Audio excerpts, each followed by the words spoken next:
Radio Kolkata, your daily dose of happiness. আজ আমার প্রণতি গ্রহণ করো পৃথিবী। না, শুধু পৃথিবী নয়, আমার সমস্ত শ্রোতা বন্ধুকেও জানাই প্রণতি এবং শুভ সন্ধ্যা। ইন্ডিয়ান সায়েন্স নিউজ অ্যাসোসিয়েশন এবং রেডিও কলকাতা, বিজয়গড় জ্যোতিষ রায় কলেজের এক এবং একমাত্র অনলাইন রেডিও স্টেশন, তার যৌথ উদ্যোগে যে অনুষ্ঠান শুরু হয়েছে তার নাম ইসনার অঙ্গনে। আজ তার তৃতীয় পর্ব। আপনাদের সবাইকে সেই অনুষ্ঠানে স্বাগত জানিয়ে শুরু করছি আজকের পর্ব। সঙ্গে প্রত্যেক দিনের মতো রয়েছি আপনাদের শান্তকালীন এই বন্ধু আর যে অম্বালিকা রায়। পৃথিবী আমাদের মায়ের মতো। এই ছোট্ট জীবনে পৃথিবীকে এক্সপ্লোর করা বোধহয় হয়ে ওঠে না, কিন্তু তাকে ভালো তো বাঁচতে পারি।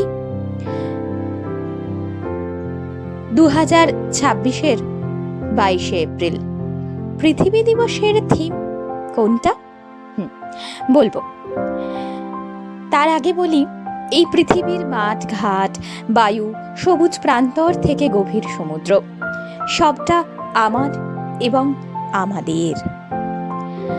তার নিরাপদ আশ্রয়ে আমরা বাঁচি।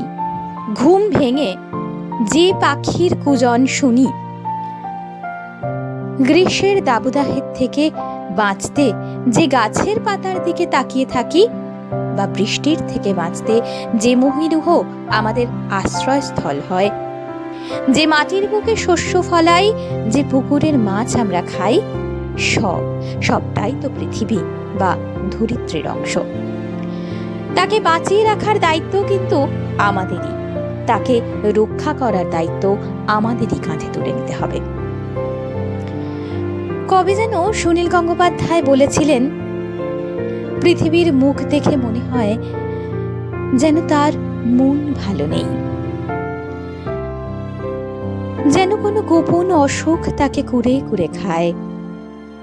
ভয় হয়, হ্যাঁ তাই, আমাদেরও ভয় হয়, কিন্তু ভয়কে জয় করে তাকে ভালো কিভাবে রাখা যায়, অর্থাৎ পৃথিবীকে ভালো কিভাবে রাখা যায়, সেই জন্যেই তো 1970-এর 22শে এপ্রিল প্রথম ওয়ার্ল্ড আর্থ ডে পালিত হয়, যাকে পৃথিবী দিবস বলা হয়, বা খুব সুন্দর একটি নাম আছে ধরিত্রী দিবস, সেটাও কিন্তু বলা হয়।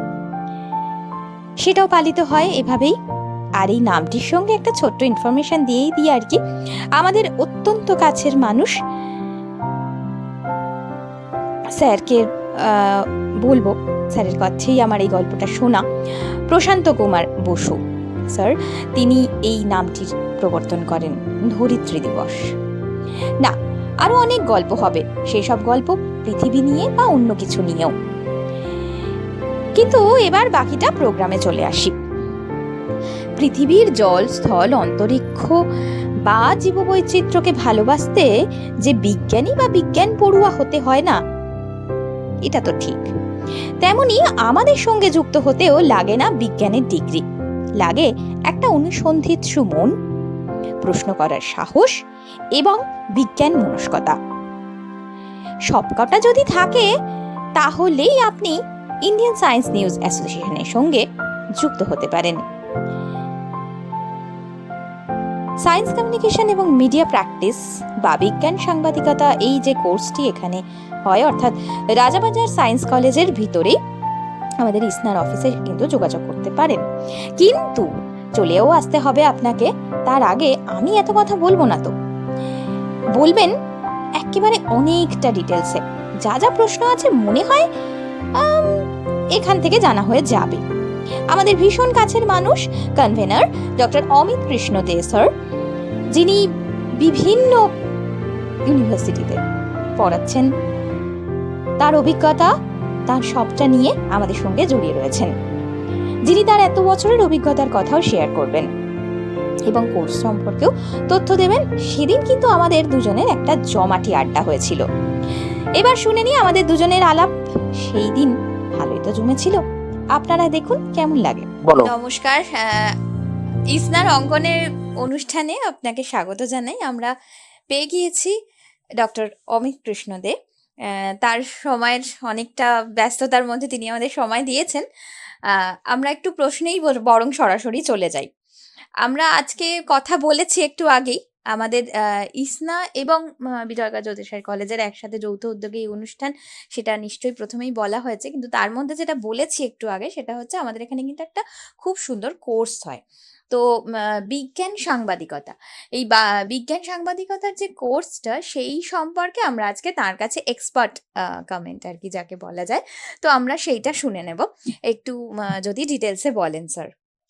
হ্যাঁ, আমাদের এই কোর্সটা তো চলছে 38 বছর ধরে। হুম হুম 38 training program on science communication and media practice, এই নাম দিয়ে আমাদের কোর্স চলছে। আমি বহু বছর ধরেই আছি, মনে 20 থেকে 25 বছর। তা এই কোর্সটা আমরা কনভেনার হিসেবে আমি এটাকে ক্যারি আউট করি। এর সঙ্গে আমাদের চেয়ারম্যানও আছেন, শ্রী প্রশান্ত বোস বর্তমানে চেয়ারম্যান। এখন এই কোর্সটা যেটা হয় সেটা হলো, আগে একটু অন্যরকম ছিল।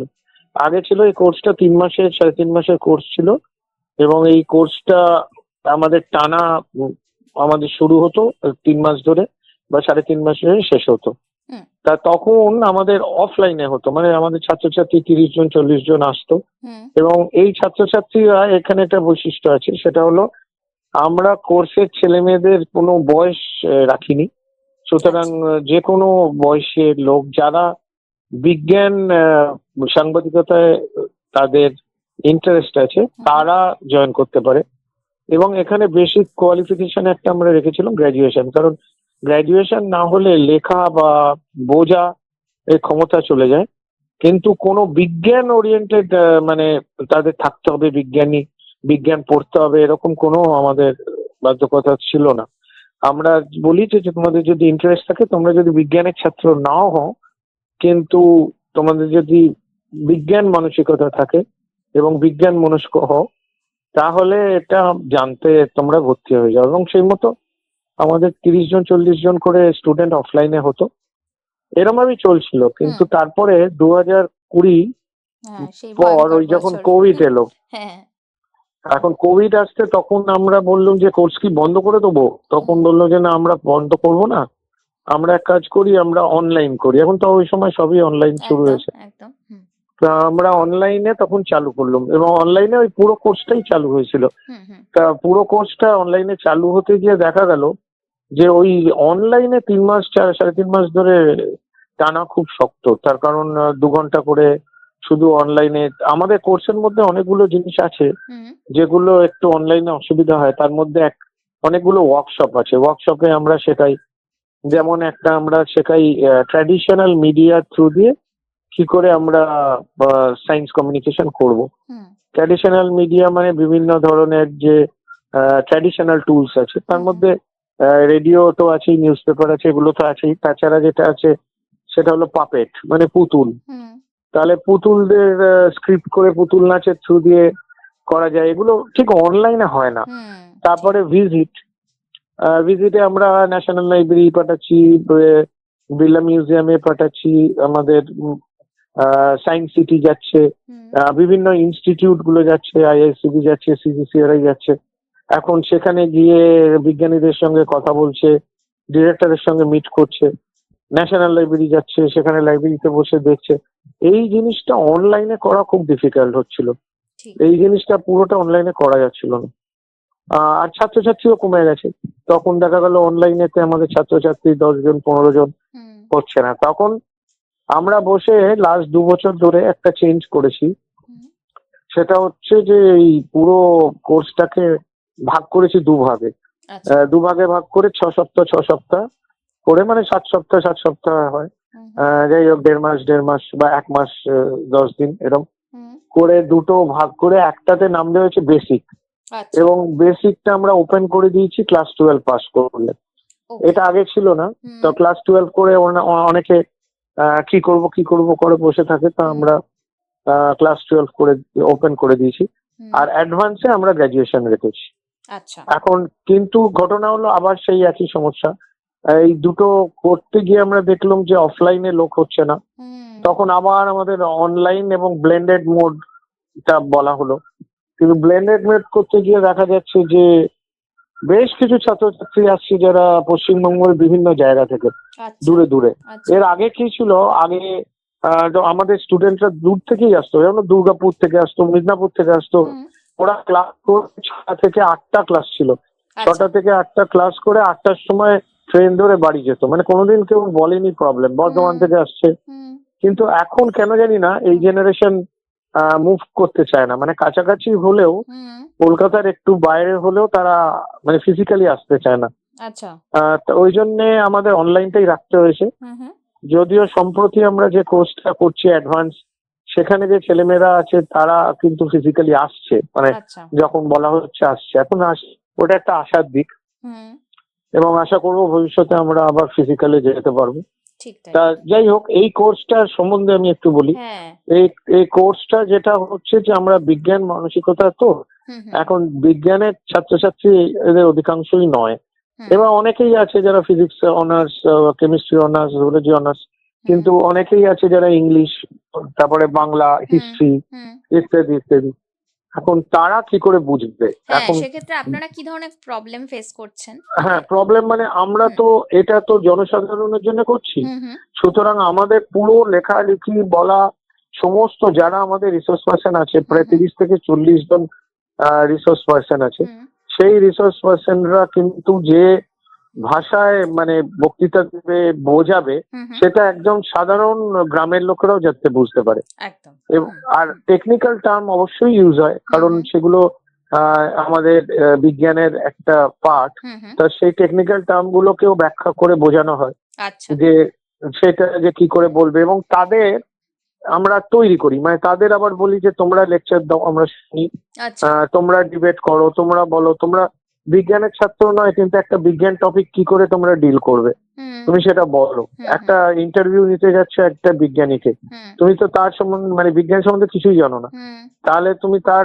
পড়াশুনো করে তার সম্বন্ধে, যাকে ইন্টারভিউ নিতে যাচ্ছে সে কি কাজ করছে জেনে হুম তার কাছে গিয়ে প্রশ্ন করতে হবে, এবং হুম করার পর ওরা যে লেখাটা লিখবে হুম হুম সেই লেখাগুলো জমা দিতে হয়। সেই লেখাগুলো আমাদের এক্সপার্ট টিম থাকে, হুম তারা কিন্তু দেখে দেয়, মানে কোথায় ভুলভাল হচ্ছে কিনা ঠিক হচ্ছে। আচ্ছা আচ্ছা এবং এইটার সঙ্গে একটা সুবিধা হয়েছে, আমরা এই 2 বছর অনলাইনে এসে আমরা দুটি পত্রিকা আরম্ভ করেছি, দুটোই অনলাইন পত্রিকা। আচ্ছা একটার নাম হচ্ছে সায়েন্টিফিকা কমিউনিকা, একটার নাম হচ্ছে বিজ্ঞান কহন। আচ্ছা এই এই দুটি পত্রিকাতেই আমাদের ছাত্রছাত্রীদের লেখা আমরা নিচ্ছি, হুম হুম বাইরের লোকেরাও লিখছি। হ্যাঁ শুধু আর এগুলো ছাত্রছাত্রীদের নাকি না বাইরের লেখাও নেওয়া না হয় না, এগুলো? দুটোই দুটোই। আচ্ছা আচ্ছা মানে ছাত্রছাত্রীরা তো লিখছে, তাদের এনকারেজ করছি, হুম যেমন এবারের ইস্যুটাতে অনেকেই যারা ছাত্র আছে আমাদের প্রায় মানে 90% লেখা আচ্ছা জমা দিয়েছে। বাহ আর বাইরের তো বাইরে মানে কি, বাইরে মানে আমাদের যারা এই লিসনার হ্যাঁ 38, প্রাক্তনী বা কিছু হ্যাঁ তারাই মানে হ্যাঁ 38 বছর ধরে একটা কোর্স চললে ঠিক তাহলে কত পরিমাণ ছাত্রছাত্রী থাকে। হ্যাঁ একদম হ্যাঁ, তার মধ্যে এখনো প্রায় 150 জন, আমাদের একটা হোয়াটসঅ্যাপ গ্রুপ করেছি, সেই হুম 150 জন কিন্তু আমাদের সঙ্গে রেগুলার কন্ট্যাক্টে আছে, মানে হুম তারা হুম, কাজ করছে বিভিন্ন ক্যাপাসিটিতে। ঠিক আজকে আমরা একটা কোনো অনুষ্ঠান করলে, কোনো একটা ডে, আর্ট ডে বা হুম এনভায়রনমেন্ট হুম ডে বা হুম মানে পরিবেশ দিবস হুম পালন করা হুম বা এরকম কিছু একটা যদি করি বা হুম কোনো একটা ছোট প্রোগ্রামও করি, হুম হুম এই ছাত্রছাত্রীরা চলে আসে সব। আচ্ছা আর তারা লেখাও দিচ্ছে, হুম সুতরাং হুম লেখার অভাব হয় না। আচ্ছা আর এই পত্রিকাগুলোকে এডিট করেন শ্রী প্রশান্ত বোস, উনি হুম এডিটর হিসেবে আছেন। ডক্টর অর্ণব ব্যানার্জি আছেন বিবেকানন্দ কলেজে, ও ও এডিটর হিসেবে আছে। ওরা একটা টিম কাজ করছে পুরো, হুম সেই টিমটা ওটাকে এডিট করছে। হুম হুম এবং আমরা ওয়ার্কশপ করছি, ওয়ার্কশপ হুম করে শেখাচ্ছি যে কি করে এই পত্রিকাটা তৈরি করা হবে। এটাও খুব ইম্পর্টেন্ট।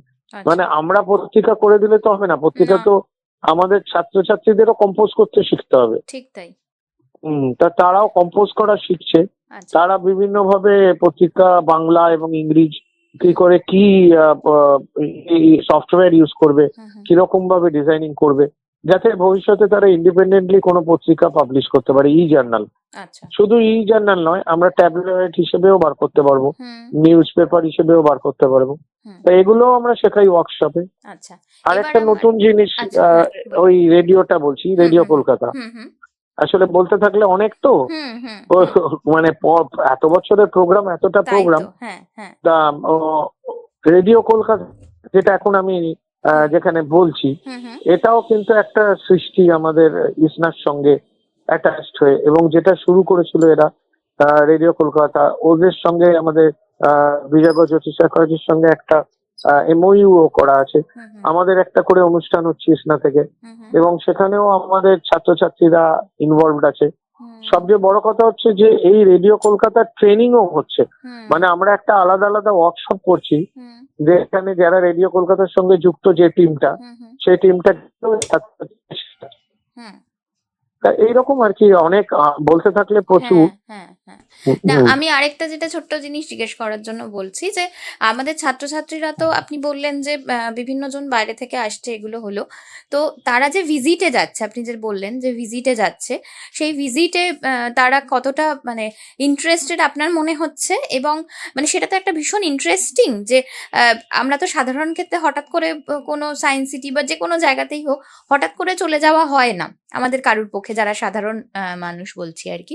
তো তারা যে এইভাবে যাচ্ছে সমষ্টিগতভাবে, তাদের উৎসাহ কিরকম, কি মানে এক্সপিরিয়েন্স একটু যদি বলেন আপনাদের উৎসাহ কাছে। খুব, কারণ হুম আমরা তো যেটা অ্যারেঞ্জ করি হুম হুম সেটা এমনি বেড়াতে যাওয়ার মতো নয়, মানে হ্যাঁ আমরা সায়েন্স সিটি কেউ গেলাম যে হুম এমনি দেখতে ঘুরতে, হুম হুম এটা দেখতে ওটা দেখতে, সেটা নয়। হুম আমাদের যে ভিজিট হয় হুম সেখানে একটা সায়েন্স সিটি থেকে একজন ডেপুট থাকে, হুম বা বিড়লা মিউজিয়াম থেকে একজন ডেপুট থাকবে, হুম সে ওই সম্বন্ধে বলবে, বলে ঘুরিয়ে ঘুরিয়ে দেখাবে, হুম তারপর ডিরেক্টরের সঙ্গে মিট করাবে, হুম এবং এডুকেশন অফিসারের সঙ্গে মিট করাবে। হুম ওরাই হোস্ট করে, ওরাই চা স্ন্যাক্স প্রোভাইড করে, মানে আচ্ছা এরকম ভাবে প্রত্যেকটা ইনস্টিটিউটে আমাদের লোকেরা হুম অ্যারেঞ্জ করে দেয়।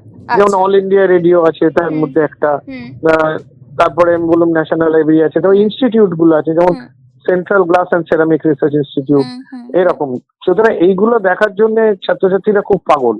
হুম কিন্তু মুশকিল হচ্ছে যদি কেউ দূরে থাকে, যেমন হুম আমাদের আগের বার একটা প্রোগ্রামে একজন ছিল জয়পুর যোধপুর থেকে, আচ্ছা এবার তাকে আমি কি করে নিয়ে যাবো? তাই তো মানে হুম হুম অনলাইনে এই সমস্যাটা তো এই এসেই যাচ্ছে, সমস্যাগুলো এসেই যাচ্ছে, কারণ সেটাই। এটা তো ন্যাশনাল প্রোগ্রাম, আমি তো হুম ন্যাশনাল ভাবে ফেলি, এখন বিভিন্ন বাইরের লোকেরা ঢোকে, হুম হুম যে জন্য আমাদের অনেকটা কাট ডাউন করে দিতে হয়েছে। হুম হুম কিন্তু হুম হুম ফিজিক্যাল হলে কিন্তু এরা বেড়াতে থাকবে, মানে এটা পিকনিকের মতো, হ্যাঁ খাওয়া ওইটাই আমি দাওয়া ঘোরা, হ্যাঁ হ্যাঁ হ্যাঁ সারাদিন ধরে হ্যাঁ বিভিন্ন আর এক্সকারশনে গেল, শেখা হয় মানে অনেকটাই, তাই না, মানে ওই অনেক অনেক অনেক, আমি আসলে মানে ওটাই আর কি মানে মানে বলতে আর কি বাধ্যই হলাম যে আমি হুম, নিজেও এই কোর্সে যেহেতু ছাত্রী, হ্যাঁ যার ফলে আর অফলাইন করেছি এবং এগুলো করেছি, যার ফলে আমার এখনো মনে আছে যে বিভিন্ন সময় এগুলো করেছি।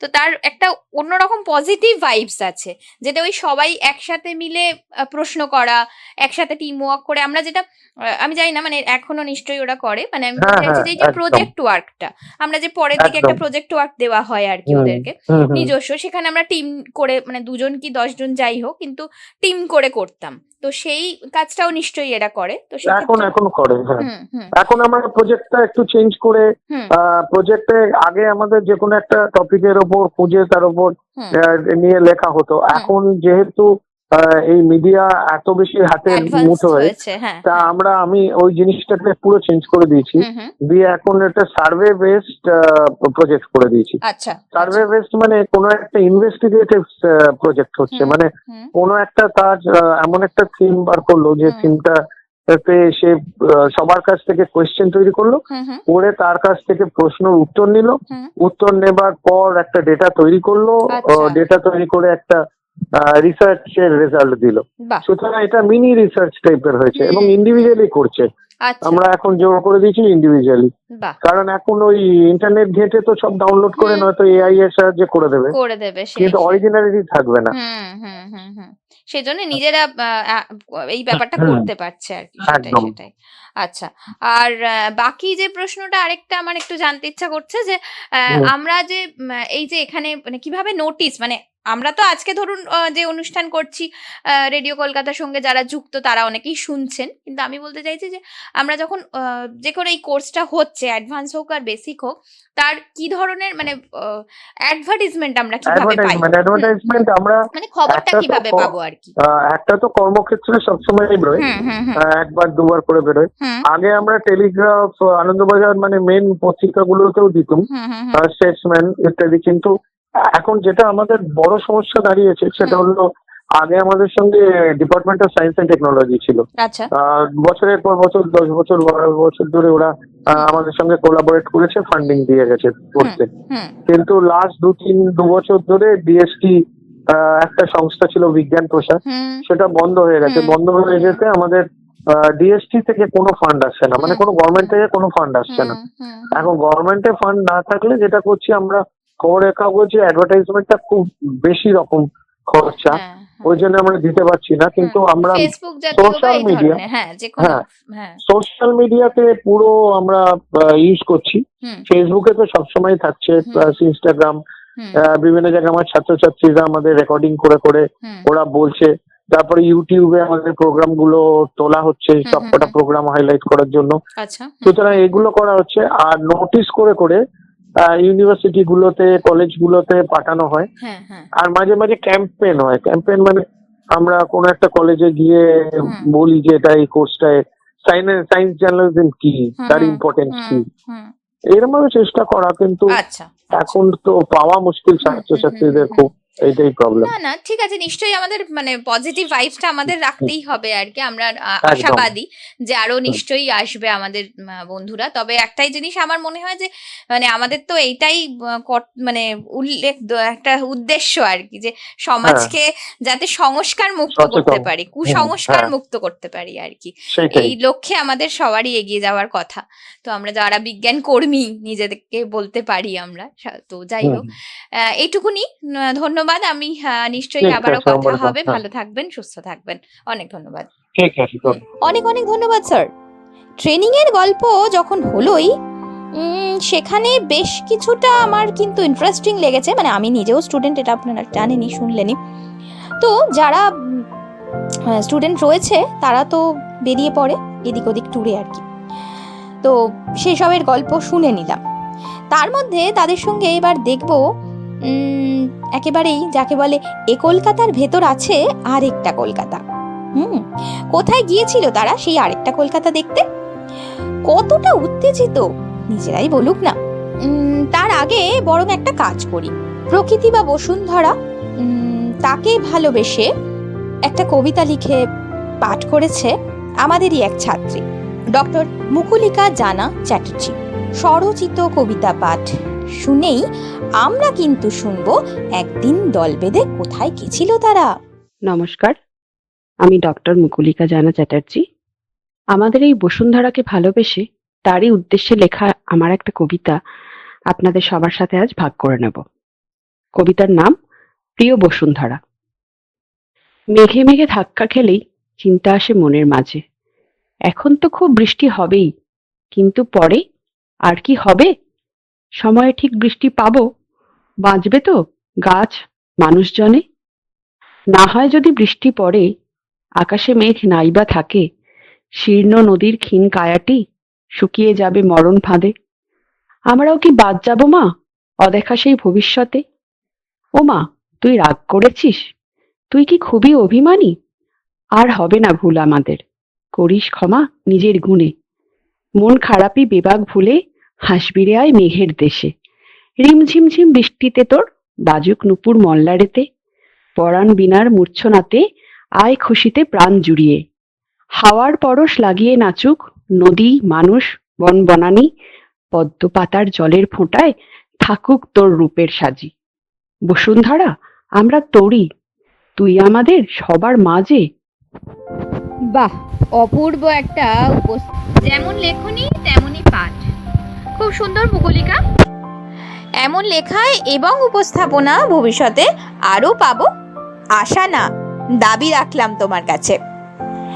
না, এবার তো অন্যদিকে যেতেই হচ্ছে। বেশ উত্তেজিত সবাই, কানে আসছে অনেক কথা। তুমিও হেঁটে দেখো কলকাতা বলে তারা যে সফরটা করে এলো সেগুলো সত্যি কেমন শুনবো? শুনে নি বরং। আচ্ছা আচ্ছা আচ্ছা, ওয়েট, সবাই বলবে, শুনবো। আমরা তনুশ্রীকে দায়িত্ব দিলাম, ঠিক আছে? সবাই নিজের মতো করে গল্প বলো, যাতে আমরা চলে যেতে পারি সেখানে যেখানে তোমরা ছিলে। শব্দচিত্র আঁকুক ওরা। তনুশ্রী, পরিচয় করে দিও কিন্তু। শ্রোতা বন্ধুরা, আজকের এই পর্বে আমরা তুলে ধরতে চলেছি এক অনন্য ও শিক্ষণীয় অভিজ্ঞতার কথা। ইন্ডিয়ান সায়েন্স নিউজ অ্যাসোসিয়েশনের রাজাবাজার সায়েন্স কলেজের ৩৮তম বিজ্ঞান সাংবাদিকতা কোর্সের অ্যাডভান্স ট্রেনিং প্রোগ্রামের ছাত্রছাত্রীরা সম্প্রতি পরিদর্শন করেছেন বিআইটিএম অর্থাৎ Birla industrial and technological museum. সেখানে তারা বিভিন্ন বৈজ্ঞানিক প্রদর্শনী ঘুরে দেখেছেন, বিজ্ঞানকে সাধারণ মানুষের কাছে পৌঁছে দেওয়ার নানান উপস্থাপনা পদ্ধতি সম্পর্কে জেনেছেন। এক ছাত্রী বিআইটিএম এর বিশেষ ব্যক্তিদের সাক্ষাৎকার নিয়েছেন, সেখান থেকে অনেক গুরুত্বপূর্ণ তথ্য জানা গিয়েছে। পাশাপাশি বিশিষ্ট ব্যক্তিত্বদের সাক্ষাৎকারও গ্রহণ করেছেন। চলুন তাহলে এবার শোনা যাক তাদের নিজেদের অভিজ্ঞতা তাদেরই কণ্ঠে। প্রথমে শুনে নেওয়া যাক পল্লবী হালদারের অভিজ্ঞতার কথা। নমস্কার, শুভ সন্ধ্যা। আজ 13ই মার্চ 2026 আমরা ইন্ডিয়ান সায়েন্স নিউজ অ্যাসোসিয়েশন অর্থাৎ ইসনার 38তম অ্যাডভান্স সায়েন্স কমিউনিকেশন ব্যাচের ছাত্রছাত্রীরা Birla industrial and technical museum অর্থাৎ বিআইটিএম পরিদর্শনে গেছিলাম। সাক্ষাৎ হলো বিআইটিএম এর চিফ এডুকেশন অফিসার নাম তরুণ দাস মহাশয়ের সঙ্গে। আমরা প্রথমে গেলাম ওয়ার্ল্ড ইন ডার্কনেস অর্থাৎ a room having Braille models for blind children. Louis Braille এনার নাম অনুসারেই অ্যাকচুয়ালি মডেলগুলোর নাম হয়েছে ব্রেইলি মডেলস। তো এখানে কি হয়, এখানে মানচিত্র বা এই যে মডেল ম্যাপগুলোর যে ভৌগোলিক অঞ্চলগুলোর একটু এজগুলোকে আর কি, মানে এজগুলোকে যদি আমরা স্পর্শ করে দেখি, হ্যাঁ, আর মাঝখানে যে বোতাম আছে সেই বোতামটা টিপলে মানে তার সাউন্ড মানে সেই জায়গার নাম ঘোষণা হয়, আর সেখান থেকেই শিশু মনে একটা সেই জায়গাটার সম্পর্কে একটা ধারণা বা জায়গাটি দৃশ্যমান হয়ে ওঠে তার কাছে, যেটা আমি চোখ বন্ধ রেখে যখন স্পর্শ করলাম সেটা বুঝলাম যে কিভাবে তারা চোখে না দেখতে পেয়েও কিভাবে দেখতে পায় আর কি। যাই হোক, তারপর আমরা চলে গেলাম মোটিভ পাওয়ার রুমে, যেখানে ইনস্ট্রুমেন্টস এবং তাদের ব্যবহারিক প্রয়োগ সম্বন্ধে জানতে পারি। তারপর পৌঁছে যাই কলকাতা ট্রান্সপোর্ট সেকশনে, যেখানে মেট্রো রেল, ট্রাম, চক্ররেল, বাইসাইকেল এবং এগুলোর বিবর্তন সম্পর্কে বিভিন্ন মডেলের মাধ্যমে আমরা দেখলাম। এই মডেলগুলো এতটাই আকর্ষণীয়, এতটাই সুন্দর যে মানে বোঝাই যাবে না যে এগুলো অরিজিনাল নাকি মডেল। এগুলো ভিডিও, বিশেষ করে মানে ফটোগ্রাফি বা ভিডিওগ্রাফির মাধ্যমে তো বোঝার সাধ্যই নেই যে এগুলো মডেল। এগুলো দেখে মনে হবে বা সাউন্ড শুনে মনে হবে এগুলো অরিজিনাল। যাই হোক, তারপর আমরা পৌঁছালাম ভেরি ইন্টারেস্টিং পার্ট, যেটা হচ্ছে ওশেন ওয়ার্ল্ডে। এখানে সত্যি we were lost in a sea. তো যাই হোক, আমরা তারপর যোগাযোগ মাধ্যমে গেলাম, অর্থাৎ মানে ফোনের বিবর্তন সম্বন্ধে আমরা দেখলাম, টেলিফোনের বিবর্তন বা ইতিহাস এবং মাইক্রোফোন, এছাড়াও ছিল ইন্ডিয়া পোস্ট, এইগুলোর বিবর্তন সম্বন্ধে, গ্রামোফোন, এগুলো আমরা দেখলাম এই সেকশনটায়। আচ্ছা, এখানে আরেকটা জিনিস আমার ভীষণভাবে ইন্টারেস্টিং লেগেছে, সেটা হচ্ছে ওই প্রিন্টিং হিস্ট্রি, যেখানে আমার সব থেকে ভালো লেগেছে ওই মোর্স কোড। এখানে ডটস আর লাইন দিয়ে কোড ল্যাঙ্গুয়েজে কীভাবে লেখালেখি এবং যোগাযোগ করা যায় সেটা শিখলাম, এবং মানে এ থেকে জেড অবধি কোনটার কি ডট আর লাইন কতগুলো দিতে হবে, এগুলো ভীষণভাবে ভালো লেগেছে আমার। তো যাই হোক, এবার আমরা যাই হচ্ছে ওই ম্যাথামেটিক্স সেকশানে। ম্যাথামেটিক্স সেকশানেও ভীষণই বিভিন্ন মডেলগুলো বা আমরা যে পিথাগোরাসের সূত্র পড়েছি, মানে সেগুলো যে হাতে কলমে এত সুন্দর করে এখানে দেখানো হয়েছে, মানে যে কারোরই ভালো লাগবে আর কি। তারপরে আমরা যাই তরুণ দাস স্যারের ওই সায়েন্স ম্যাজিক, ওই একটা এক্সিবিশন বা যাই বলি না কেন, ওখানে গেলাম, একটা যে হলে হলো, ওখানে বিভিন্ন স্টুডেন্টসরা ছিল, মানে ভীষণ ইন্টারেস্টিং একটা ইভেন্ট ওটা। ওখানে মানে ওখানে শুধু ম্যাজিক যে দেখানো হচ্ছে তাই নয়, মানে সায়েন্স ম্যাজিক দেখানো হচ্ছে না, এবং সেগুলোর ব্রিফ এক্সপ্ল্যানেশনও অলরেডি দেওয়া হচ্ছে যে কেন হচ্ছে, কিভাবে হচ্ছে, এবং পুরোপুরি এক্সপ্লেন করে দেওয়া হচ্ছে না। এটা কিন্তু স্টুডেন্টসদের মনে প্রশ্ন জাগানো হচ্ছে যে এটা এরকম হচ্ছে, সেটা কেন হচ্ছে তোমরা আরও বিস্তারিতভাবে ভাবো, এবং তাদের মানে এই সায়েন্স ভেতর থেকে যে ডেভেলপ করার যে পদ্ধতি এখানে ভালো করে আমরা শিখলাম আর কি। যাই হোক, এরপর আমরা গেলাম হাই ভোল্টেজ থিয়েটারে। এটা হচ্ছে আমাদের এখানেই আমরা লাস্ট গেছি। আচ্ছা, তার আগে একটা বলি, আমরা এরপরে আমরা গেছিলাম কোল মাইন সেকশনে। এখানে যিনি স্যার ছিলেন উনি আমাদের ভীষণভাবে ভালো একটা প্রেজেন্টেশন দিয়ে পুরো কোল মাইন সম্বন্ধে এবং কীভাবে সেই প্রসিডিওর, হ্যাঁ, সেইটা ঘুরে দেখিয়েছেন, বলেওছেন। তারপরে আমরা গেলাম ওই হাই ভোল্টেজ সেকশনে। ওখানে উনি যে ব্যাখ্যা মানে ওখানে একটা জিনিসে বজ্রপাত সম্বন্ধে ভালো ব্যাখ্যা পাওয়া গেছে, অনেক কিছু জানাও গেছে। হ্যাঁ, তো হাই ভোল্টেজ সেকশনে ওখানে আমরা প্লাজমা বল লাইট দেখেছি। আর একটা দেখেছি হচ্ছে হেয়ার রেইজিং স্ট্যাটিক বল। এটা ভীষণ ইন্টারেস্টিং, আমরা এমনিতেও জানি, মানে নেটে তো মাঝে মাঝেই দেখি, কিন্তু মানে সামনাসামনি দেখলাম আর ওনার যে প্রেজেন্টেশন সেটা থেকে অনেক কিছু জানা গেল।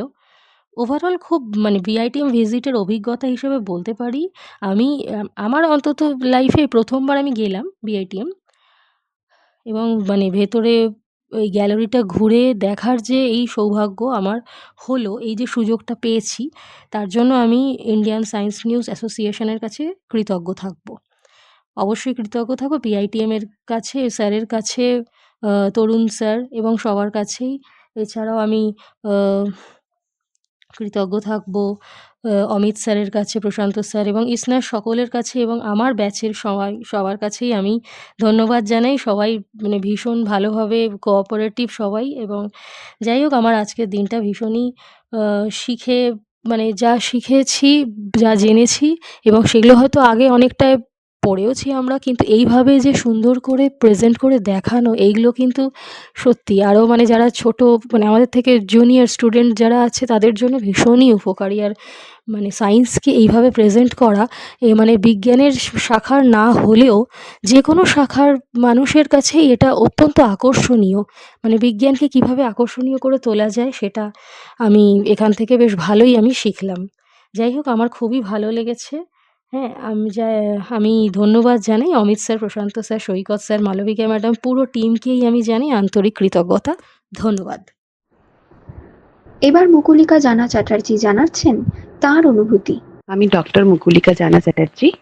বিজ্ঞান সম্পর্কিত একটা বেশ ভালো অভিজ্ঞতার কথা আজ আমি আপনাদের সাথে ভাগ করে নিতে চাই। দিনটা ছিল মার্চের 13 তারিখ 2026। আমরা মানে ইন্ডিয়ান সায়েন্স নিউজ অ্যাসোসিয়েশন আয়োজিত 38তম science communication and media practice কোর্সের ছাত্রছাত্রীরা গিয়েছিলাম বিড়লা সায়েন্স অ্যান্ড টেকনোলজিক্যাল মিউজিয়ামে, সংক্ষেপে যাকে বলা হয় বিআইটিএম, যেটা কলকাতার বালিগঞ্জে। সেদিন আমাদের সঙ্গে ছিলেন আমাদের শিক্ষক শ্রী সৈকত কুমার বসু, আমাদের course coordinator ma'am Shrimati Malabika Sengupta এবং আরো কয়েকজন প্রাক্তন শিক্ষার্থী। সৈকত স্যার আমাদের সঙ্গে পরিচয় করিয়ে দিলেন বিআইটিএম এর মুখ্য শিক্ষা আধিকারিক শ্রীযুক্ত তরুণ দাস মহাশয়ের সাথে, যিনি বিজ্ঞান প্রসার এবং প্রচারের একজন অন্যতম নমস্য ব্যক্তি। সেই তরুণ মহাশয়ের তত্ত্বাবধানে আমরা ঘুরে দেখতে শুরু করলাম বিআইটিএম, যেটি ভারতবর্ষের প্রথম সায়েন্স মিউজিয়াম। প্রতিষ্ঠিত হয়েছিল 1959 সালে আমাদের পশ্চিমবঙ্গের প্রাক্তন মুখ্যমন্ত্রী ডক্টর বিধানচন্দ্র রায়ের অনুপ্রেরণায়। 75 বছরেরও বেশি সময় ধরে এই সায়েন্স মিউজিয়াম অগণিত ছাত্রছাত্রী এবং জনসাধারণের কাছে বিজ্ঞানকে আরো অনেক সহজবোধ্য করে তুলে আসছে হাতে কলমে বিভিন্ন পরীক্ষামূলক প্রদর্শনীর মাধ্যমে। এই বিআইটিএম ঘোরার প্রথমেই আমরা যেখানে গিয়েছিলাম সেই ঘরটার নাম হলো a world in darkness gallery. এই ঘরে রাখা বিষয়বস্তু সম্বন্ধে জানতে চাইলে আপনি যদি নিজেকেও অন্ধ বলে ভাবেন, তাহলে পুরো ব্যবস্থাটি আরো গভীরভাবে উপলব্ধি করতে পারবেন। ধরুন, আপনি পশ্চিমবঙ্গ রাজ্যের সীমানা এবং তাতে কটি জেলাগুলির নাম এবং তাদের সম্বন্ধে জানতে চান। আপনি দেয়ালে হাত দিয়ে পশ্চিমবঙ্গ এবং তার জেলাগুলির সীমানাগুলি ছুঁয়ে উপলব্ধি করতে পারবেন। প্রতিটি জেলার মধ্যে হাত দিয়ে খুঁজে নিয়ে সেখানে থাকা বোতামটি স্পর্শ করলে সেই জেলাটির সম্বন্ধে অনেক তথ্যও জানতে পারবেন। পুরো দেয়ালচিত্রের পাশে বিজ্ঞানী লুই ব্রেইলের আবিষ্কৃত ব্রেইল ভাষাতে প্রয়োজনীয় তথ্য দেওয়া আছে। এরপর আমরা চলে গেলাম মোটিভ পাওয়ার গ্যালারিতে। এখানে বিভিন্ন যন্ত্র আছে, যেগুলোর কোনোটা বেশ সরল, কোনোটা বেশ কঠিন। প্রতিটা যন্ত্রের নির্ধারিত বক্সের মাঝখানে রাখা সুইচ টিপলেই সেই যন্ত্র কিভাবে কাজ করে সেটা দেখতে পাওয়া যাবে। ওই যন্ত্রের ঘরে লাগোয়া 4 চাকা গাড়ির ভেতর কি কি যন্ত্র আছে, গাড়ির গিয়ার বক্সের ভেতর আসলে কি আছে, সেটা কিভাবে কাজ করছে, এইসব দেখা যায়। চাইলে আপনি গাড়ির সিটে বসে গাড়ি চালিয়েও দেখতে পারেন, সেই ব্যবস্থা আছে। এসব দেখতে দেখতে নিজের মনের মধ্যে ভীষণ আনন্দ হচ্ছিল এবং ভাবছিলাম বিআইটিএম এ এসব জিনিস এত যত্ন নিয়ে ভেবেচিন্তে করা হয়েছে যে বাচ্চাদের জন্য, ছাত্রছাত্রীদের জন্য তা কতখানি চিত্তাকর্ষক হতে পারে। এসব ভাবতে ভাবতে আমরা পা রাখলাম ট্রান্সপোর্ট গ্যালারিতে। গ্যালারিতে ঢোকার সামনেই আছে একটা বড় পালকি, যেটা 4 জন বাহক মিলে বইছে। মনে পড়ে গেল যে ছোটবেলায় একবার আমার পালকি চড়ার অভিজ্ঞতা হয়েছিল। গ্যালারিতে ঢোকার পর বিস্ময় আর বিস্ময়। কত রকমের নৌকা, জাহাজ, ঘোড়ার গাড়ি, ট্রাম, মেট্রো রেল, কেমন করে গঙ্গার নিচে দিয়ে মেট্রো রেল যাচ্ছে, কত রকমের উড়োজাহাজ, আরো কত কি। ওই গ্যালারির শেষ প্রান্তে আছে বিজ্ঞানী আচার্য জগদীশ চন্দ্র বসুর ব্যবহৃত ফিয়াট গাড়ি, যা প্রায় 100 বছরেরও বেশি পুরনো। অনুভব করলাম ইতিহাসকে ছুঁয়ে দেখার অনন্য অনুভূতি। তারপর আমরা লস্ট অ্যাট সি গ্যালারিতে গিয়ে সত্যিই হারিয়ে গেলাম সমুদ্রে। চারিদিকে কত মাছ খেলে বেড়াচ্ছে সমুদ্রের তীরে। কখনো কখনো দেখা যাচ্ছে 2-1টা স্টারফিশকে সমুদ্রের ঢেউয়ের আওয়াজ একটা বেশ আবেশ সৃষ্টি করেছে। আরে আরে সাবধান, বালির ওপর আছড়ে পড়া ঢেউয়ে যে আপনার জুতো ভিজে যাবে গো। আনন্দে এসে খুন হয়ে আমরা তখন লুটোপুটি খাচ্ছি। পুরোটাই বানানো হয়েছে কম্পিউটারাইজড আলো, ছায়া এবং শব্দের মাধ্যমে। ওরে বাবা, আরো কত কি দেখার আছে, সারাদিনেও বোধহয় শেষ হবে না। এসব ভাবতে ভাবতে পৌঁছে গেলাম টেলিভিশন গ্যালারিতে। পুরনো থেকে নতুন সব আমলের টিভির যন্ত্রপাতি এবং কারসাজি চটপট দেখতে দেখতে পৌঁছে গেলাম চিলড্রেন্স গ্যালারির ঠিক পাশেই থাকা আয়না দিয়ে তৈরি করা ভুলভুলাইয়াতে। আমরা বড়রা ছোটরা সবাই মিলে সেই ভুলভুলাইয়াতে ঢুকে কিছুটা পথ গিয়ে তারপর আবার পথ হারিয়ে আবার পথ খুঁজে পেয়ে বেরিয়ে আসতে আসতে দারুণ মজা পেলাম। তারপর ফ্যাসিনেটিং ফিজিক্স গ্যালারিতে প্রায় খেলতে খেলতেই বিজ্ঞানের নানা বিষয় শিখতে শিখতে আর জানতে জানতে আমরা চলে গেলাম ইভলিউশন অফ কমিউনিকেশন টেকনোলজিস গ্যালারিতে। এখানে তুলে ধরা হয়েছে ভারতীয় ডাকঘরের বিবর্তন, টেলিগ্রাফের সেকাল থেকে একাল, পুরনো ফায়ার অ্যালার্ম পোস্ট আর অনেক কিছু। সব থেকে ভালো লেগেছে মোর্স কোডে সংকেত পাঠানোর ব্যবস্থাপনাটি। বেশ কিছুক্ষণ থেকে এসব ঘুরিয়ে দেখাচ্ছিলেন বিআইটিএম এর ইন্টার্নশিপ করতে আসা 2 ভদ্রমহিলা, যাদের দুজনেরই নাম বিদিশা। ওনাদের সাথেই আমরা চলে গেলাম ম্যাথামেটিক্স গ্যালারিতে। ম্যাথামেটিক্সের সহজ গাণিতিক সূত্রগুলির উপস্থাপনা করা হয়েছে হাতে কলমে তৈরি করা জিনিস ব্যবহার করে। তারপর আমরা এবং অনেক দূর থেকে আসা বহু ছাত্রছাত্রীদের একটা অডিটোরিয়ামে বসিয়ে তরুণবাবুর সায়েন্স ম্যাজিক মিরাকেল শো এক অন্য মূর্ছনা তৈরি করলো আমাদের মনে। বিজ্ঞানকে বোঝাতে তরুণবাবুর এই প্রয়াস আমাদের স্মৃতিপটে চিরস্থায়ী হয়ে থাকবে। এরপর আমরা গেলাম কোল মাইনের কার্যপদ্ধতি দেখতে। অভাবনীয় কৌশলে প্রদর্শন করা হয়েছে মাটির নিচে থাকা কয়লা খনির যন্ত্রপাতি এবং সেখানকার শ্রমিকদের জীবন। কয়লা খনিতে বিজ্ঞানের ব্যবহার নিয়ে অনেক কিছু জানতে পারলাম সেদিন। আমাদের সেদিনের বিআইটিএম ভ্রমণ শেষ হলো হাই ভোল্টেজ থিয়েটারের কলা কৌশল এবং তাতে বিজ্ঞানের ব্যবহার দিয়ে। তরুণবাবুর পরিবেশনায় আমরা জানতে পারলাম স্থির তড়িতের অনেক লোমহর্ষক কাহিনী, বজ্রপাত চলাকালীন আমরা কিভাবে নিজেদের বাঁচাতে পারি এবং আরো অনেক কিছু। আসুন একদিন আপনারাও সবাই বিআইটিএম এ এসে দেখে যান, বুঝে যান বিজ্ঞানের এই মজার এবং আশ্চর্য জগৎ। সবাই ভালো থাকবেন, ধন্যবাদ। চলুন শোনা যাক পরমা তাপসী মাইতির কণ্ঠে তার অভিজ্ঞতা। নমস্কার, আমি পরমা তাপসী মাইতি। গত 13ই মার্চ শুক্রবার 2026-এ ইন্ডিয়ান সায়েন্স নিউজ অ্যাসোসিয়েশন বা ইসনায়ের 38তম অ্যাডভান্স ট্রেনিং প্রোগ্রামের কর্মসূচি অনুযায়ী আমরা বিআইটিএম অর্থাৎ বিলডা ইন্ডাস্ট্রিয়াল অ্যান্ড টেকনোলজিক্যাল মিউজিয়াম পরিদর্শন করলাম। অসাধারণ সেই অভিজ্ঞতার আনন্দ সকলের সঙ্গে ভাগ করে নিতে চাইছি। আমাদের বর্তমান ব্যাচের সঙ্গে যোগ দিয়েছিলেন কয়েকজন প্রাক্তনী। আমাদের শ্রদ্ধেয় শিক্ষক বিশিষ্ট বিজ্ঞানী ডক্টর সৈকত কুমার বসু পরিদর্শনের প্রথম থেকে শেষ পর্যন্ত আমাদের সঙ্গে ছিলেন। বেলা 11:30 নাগাদ আমরা সবাই বিআইটিএম এর রিসেপশনের কাছে এসে মিলিত হলাম। সম্পূর্ণভাবে দেখা শুরু করার আগে ডক্টর বসু সংক্ষেপে বিআইটিএম এর ঐতিহ্যময় ইতিহাস সম্পর্কে আমাদের একটা ধারণা দিলেন। তার কথায় আমরা জানতে পারলাম আজকের ঐতিহ্য ভবন বিআইটিএম একসময় ছিল কবিগুরু রবীন্দ্রনাথ ঠাকুরের জ্যেষ্ঠ ভ্রাতা সত্যেন্দ্রনাথ ঠাকুরের বাসভবন। প্রথমে বিড়লা শিল্প গোষ্ঠী এটি কিনে নেন। পরবর্তীকালে তারা এই বাড়িটি ও তার সংলগ্ন জমি জাতির উদ্দেশ্যে দান করেন। জার্মানির সুপ্রাচীন জাদুঘর ডয়েচেস মিউজিয়াম পরিদর্শন করে পশ্চিমবঙ্গের মুখ্যমন্ত্রী ও রূপকার ডক্টর বিধানচন্দ্র রায় অনুপ্রাণিত হন। তিনি তৎকালীন ভারতের প্রধানমন্ত্রী পণ্ডিত জওহরলাল নেহেরুকে ভারতবর্ষে অনুরূপ একটি বিজ্ঞান জাদুঘর নির্মাণ করার জন্য অনুরোধ করেন। ডক্টর বিধানচন্দ্র রায়ের উদ্যোগে ও কেন্দ্রীয় সরকারের সহযোগিতায় আর বিড়লা শিল্পগোষ্ঠীর দানে গড়ে ওঠে ভারতের প্রথম বিজ্ঞান জাদুঘর PITM। বর্তমানে এটি কেন্দ্রীয় সরকারের NCSM বা national council of science museum প্রকল্পের অধীনে পরিচালিত হয়। পাটনা, শিলিগুড়ি, বর্ধমান এবং দীঘায় এর স্যাটেলাইট প্রতিষ্ঠানও রয়েছে। 1959 সালের 2রা মে হুমায়ুন কবির এই প্রতিষ্ঠানটি দ্বারোদ্ঘাটন করেন। তারপর থেকে আজ পর্যন্ত এই স্বনামধন্য প্রতিষ্ঠানটি সগৌরবে বিজ্ঞান জ্ঞাপনের কাজ করে আসছে। এখানকার মুখ্য শিক্ষা আধিকারিক শ্রীযুক্ত তরুণ দাসের মহাশয় আমাদের স্বাগত জানালেন। এরপর সুসজ্জিত বাগানের পাশের রাস্তা ধরে মূল ভবনের দিকে আমরা চললাম। পথের ধারে একটি আশ্চর্য মডেল দেখলাম। একটা কলের মুখ দিয়ে অনবরত জলধারা পড়ে চলেছে, অথচ কোনো জলের উৎসের সঙ্গে তার সংযোগ নেই।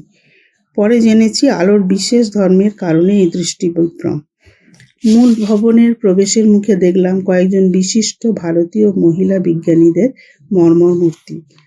জাদুঘরে প্রবেশ করেই নজরে এলো দৃষ্টিহীন দর্শকদের জন্য বিশেষভাবে নির্মিত ওয়ার্ল্ড অফ ডার্কনেস গ্যালারিটি। স্পর্শের দ্বারা বিশ্ব পরিচয় ঘটানোর এক অনন্য সাধারণ প্রয়াস।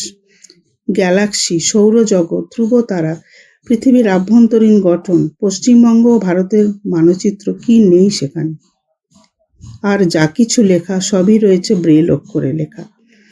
মডেলগুলির মধ্যে থাকা সুইচে হাত দিলে রেকর্ড করা ভয়েস সেটির সম্পর্কে কথা বলতে শুরু করলো।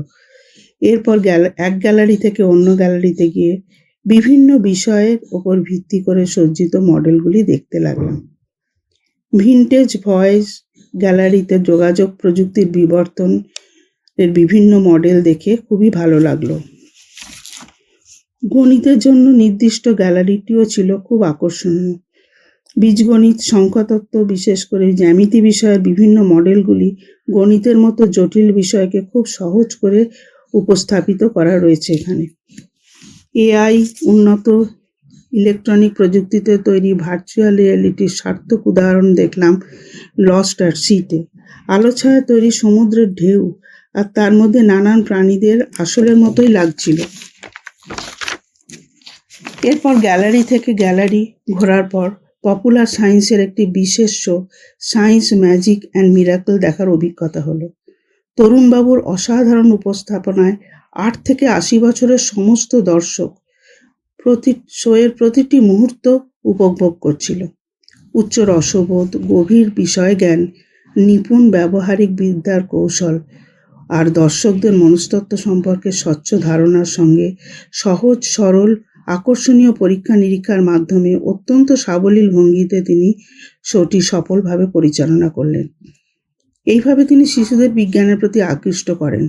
তারপর তাদের অনুসন্ধিৎস মনে উদয় হওয়া সমস্ত প্রশ্নের উত্তর দেন নানাভাবে।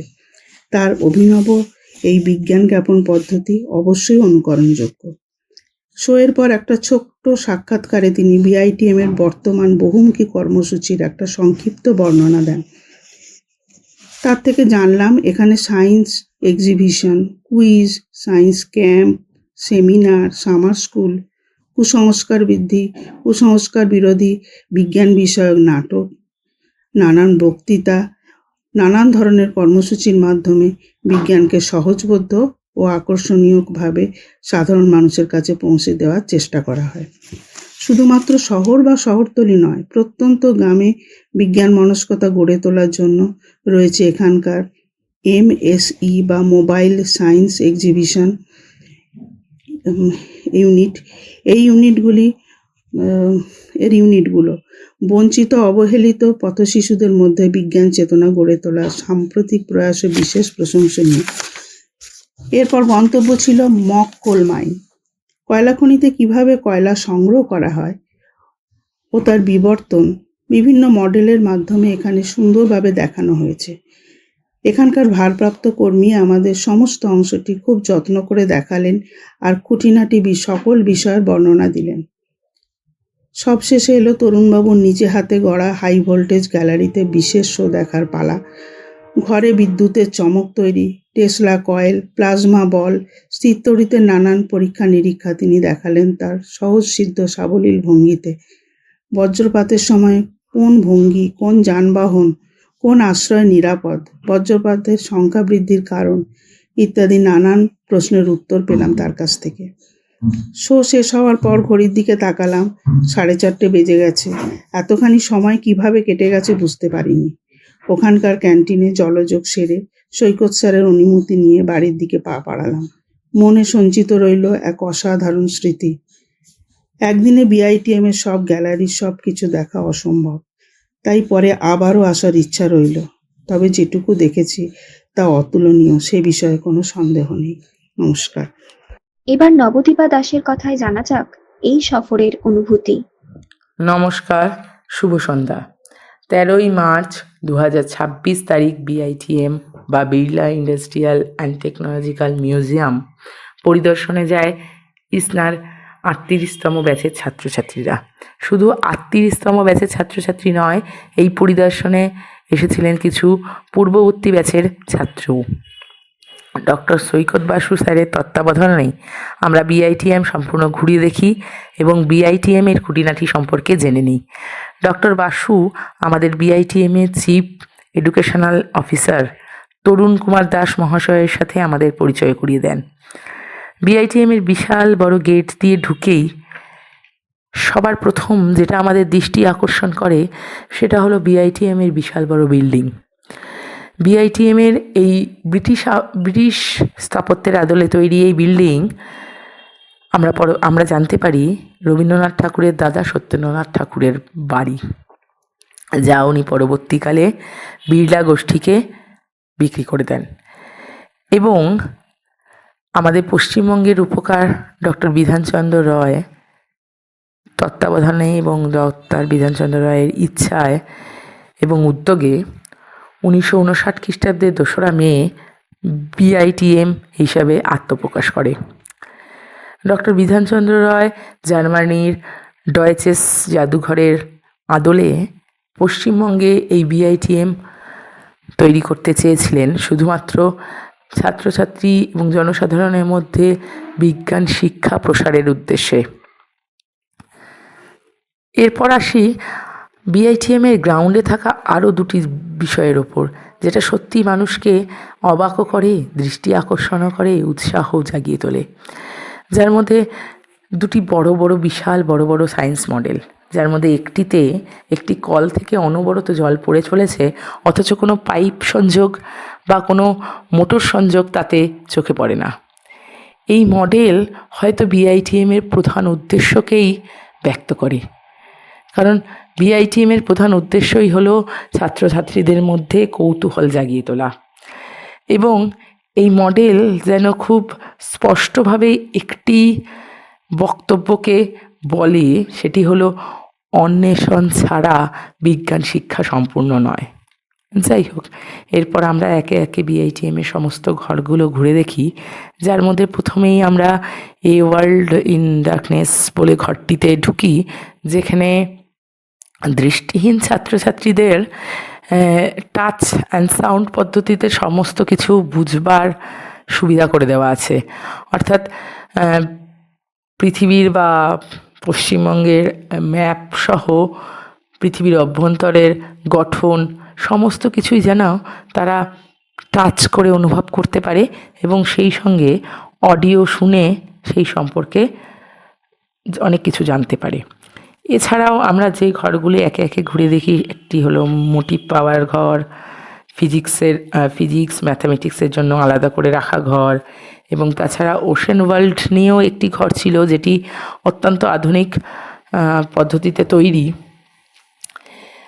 এবং আরেকটি ঘরের প্রতি আমি বিশেষভাবে দৃষ্টি আকর্ষণ করব, সেটা হলো কমিউনিকেশন টেকনোলজির ওপর একটি ঘর ছিল, যেখানে আমরা আমাদের পৃথিবীতে কমিউনিকেশনের যে বিবর্তন কিভাবে হয়েছে সেটি ভালোভাবে বোঝানো ছিল। মানে একদম প্রথমে মানুষ কিভাবে কমিউনিকেট করতো, সেখান থেকে শুরু হলো টেলিগ্রাফ পদ্ধতি।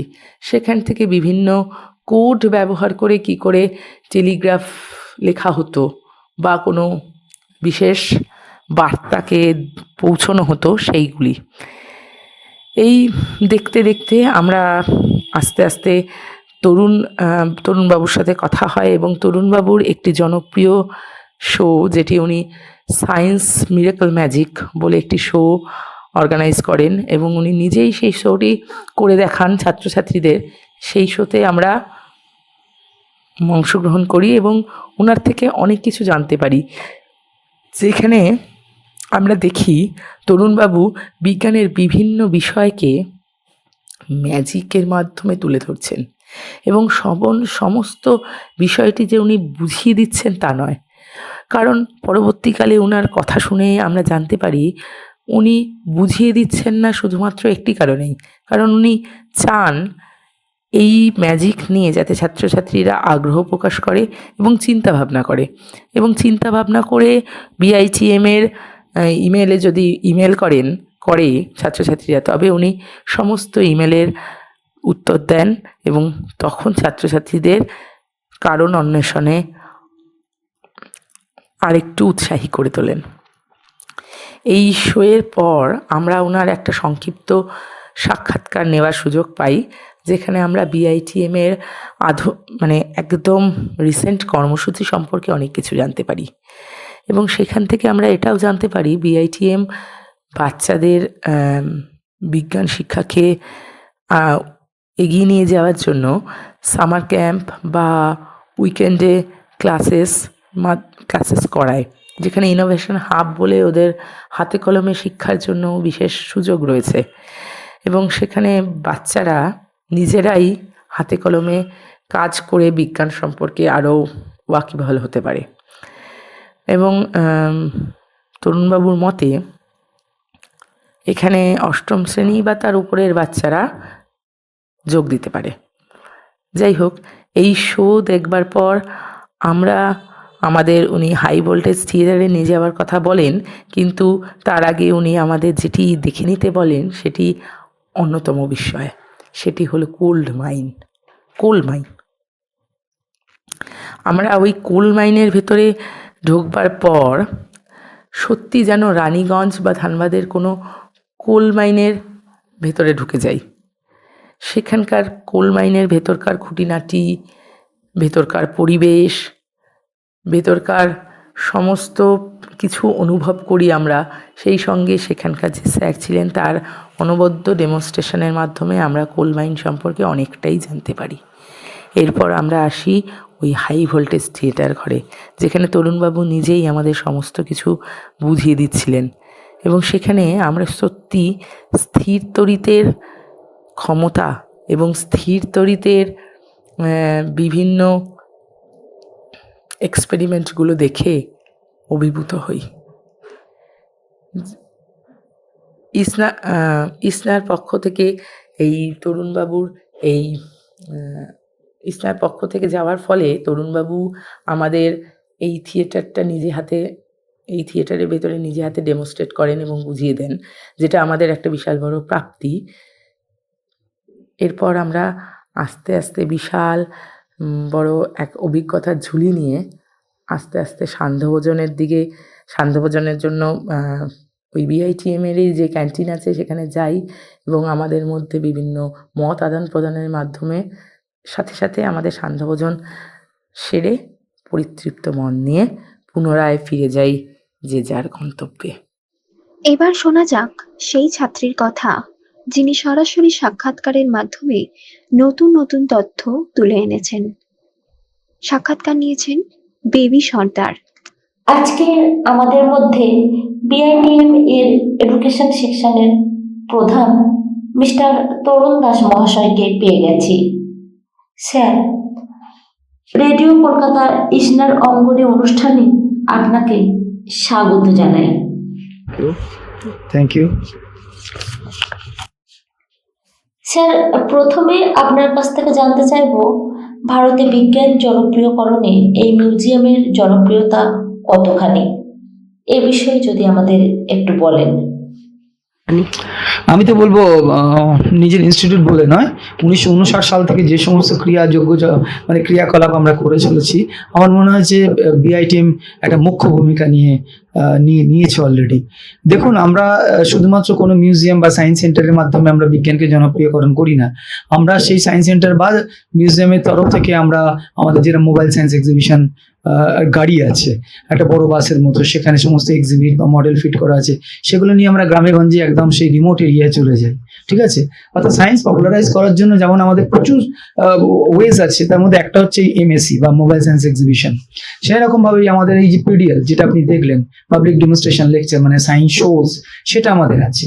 এবং সেই সায়েন্স শো এর মাধ্যমে আমরা খুব সহজেই পাবলিকের কাছে পৌঁছে যাচ্ছি।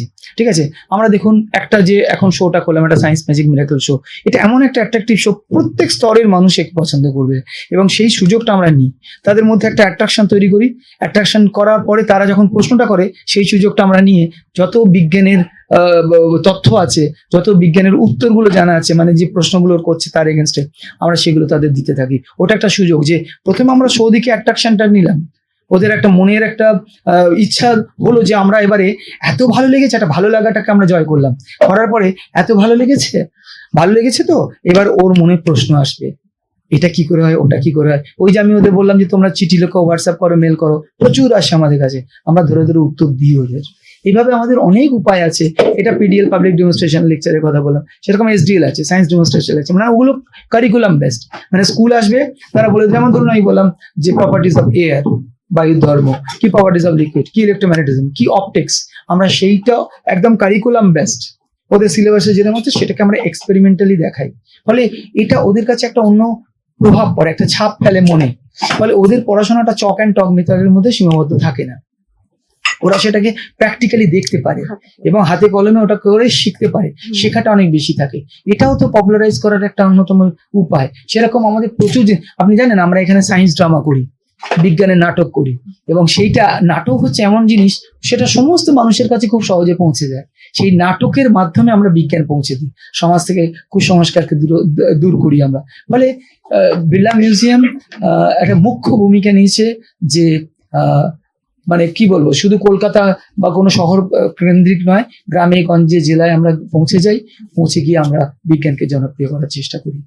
তো এক্ষেত্রে নতুন কোনো বিজ্ঞান প্রদর্শনী বা প্রযুক্তি ভবিষ্যতে যুক্ত করার পরিকল্পনা আছে বলে? হ্যাঁ, অলরেডি আমাদের যে সমস্ত এখন এমএসসি বাসগুলো যাচ্ছে, মোবাইল সায়েন্স এক্সিবিশনের বাসগুলো যাচ্ছে, সেখানে যে কাটিং এজ টেকনোলজি গুলো আছে, কিংবা ধরুন এখন যেগুলো খুব উঠছে সেগুলো হচ্ছে এআই, আর্টিফিশিয়াল ইন্টেলিজেন্স, বা এইগুলো নিয়ে আমরা যথেষ্ট গবেষণা করছি এবং আমরা এগুলো ইমপ্লিমেন্ট করার চেষ্টা করছি, আমরা প্রয়োগ করছি, এগুলো করে নতুন নতুন সেট আপ বানানোর চেষ্টা করছি। আমাদের যে গ্যালারিগুলো মিউজিয়াম হচ্ছে সেখানেও বেশ এগুলোর অনেক ব্যবহার থাকছে। ফলে আমাদের যে আধুনিকীকরণ, যেটা কিনা এখনকার জেনারেশনকে আরো বেশি করে আকৃষ্ট করতে পারে, হ্যাঁ, সেটা আমরা যথেষ্ট রাখছি। আপনি যদি আমাদের লস্ট অ্যাট সি গ্যালারিটা দেখেন, দেখলেই বুঝতে পারবেন যে ওখানে ভার্চুয়াল রিয়ালিটির মাধ্যমে সমুদ্রকে ঘরের মধ্যে এনে ফেলেছি। ঠিক আছে, বিরাট একটা অ্যাকুরিয়াম করে বলেছি, সেখানে জিও টাকু একটা যে প্রসেস, জাপানি প্রসেস, যেখানে মাছের বিশদ বিবরণটা আপনি দিয়ে আপনি মাছকে নিজে ডিজাইন করতে পারেন, করে ছেড়ে দিলেন, সেটা পুরো স্ক্রিন জুড়ে একদম দেয়ালময় ঘুরে বেড়াচ্ছে।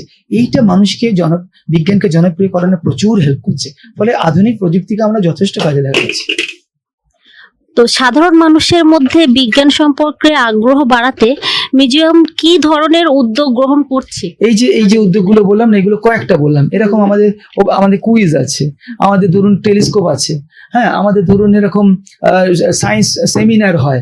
ঠিক আছে, সায়েন্স ড্রামা তো আপনাকে বললাম। তারপরে ধরুন আমরা এবার আরেকটা দারুণ জিনিস গতবার থেকে চালু করেছি, সেটা হচ্ছে আন্ডার প্রিভিলেজ, মানে যারা মানে একদম কি বলবো, যারা স্ট্রিট চিলড্রেন, যারা সুযোগ পায় না, তাদের জন্য আমরা বিজ্ঞানের মেলা করছি। ঠিক আছে, আমরা আন্ডার প্রিভিলেজ স্টুডেন্টদের জন্য আমরা স্পেশাল ড্রাইভ নিচ্ছি। ইভেন আপনি জানেন, আমরা যারা চোখে দেখতে পায় না, ঠিক আছে, যারা শুনতে পায় না, যারা বলতে পারে না, তাদের জন্য আমরা শো ডেভেলপ করেছি। এবং এটা এমন একটা জায়গা গেছে যে ওরা যে সমস্ত ইনস্টিটিউট বা এনজিওর মাধ্যমে তারা এখানে আসছেন, বাচ্চাদের নিয়ে আসছেন, তারা প্রভূত আনন্দ করছে।